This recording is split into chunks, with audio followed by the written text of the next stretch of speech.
బెండకాయలన్నీ ఇలాగా మసాలా నింపుకున్నాక ఆలు ఒకటి ఇంకా వేసేసాను సన్నగా కట్ చేసి. కానీ టేస్ట్ అయితే సూపర్ వచ్చింది.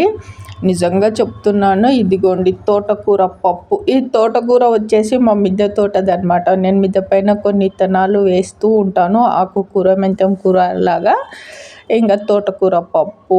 ఇదిగోండి ఆయిల్ వేడైపోయింది. నేను మీకు తోటకూర పప్పు చూపించాను లోపల. ఇంకా వేసేసాను అన్నీ కలిపి ఆలు బెండకాయలు వేసేసి సింపుల్గా అయిపోయింది. టేస్ట్ సూపర్ ఉంది. నేను ఆ పొడి చేసి పెట్టుకున్నాను కదా, ఇంకా అవి ఈజీ అనమాట. ఇలాగా ఆలు కూడా ఆయిల్ వేసి కొంచెము ఆనియను, కరివేపాకు అలాగా వేసి ఇలాగ పొడి చల్లుకుంటే ఎంత బాగుంటాయి తెలుసా కర్రీస్లో. మీరు ఒకసారి ట్రై చేయండి. ఒకసారి ఆ పొడి చేసి, అది హెల్దీ కూడా, పైగా టేస్ట్ సూపర్ ఉంటుంది.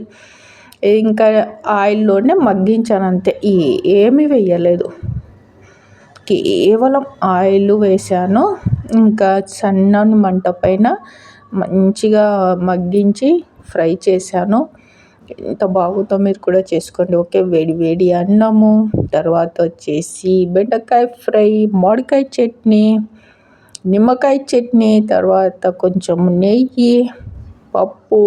కడుపు నిండా అన్నం తిని హెల్దీగా ఉండండి. మీ ఆరోగ్యం పట్ల జాగ్రత్తగా ఉండండి. తర్వాత వచ్చేసి వాకింగ్ చేస్తూ ఉండండి. ఓకే, మార్నింగ్ ఈవినింగ్ 20 నిమిషాలు మీకోసం కేటాయించాలి. మార్నింగ్ ఒక 20 నిమిషాలు, ఈవినింగ్ ఒక 20 నిమిషాలు. చూడండి ఎంత బాగుందో పప్పు, అన్నము, కర్రీ. సూపర్ అంటే సూపర్ ఉంది. సరే, నా ఛానల్ని లైక్ చేయండి, సబ్స్క్రైబ్ చేయండి.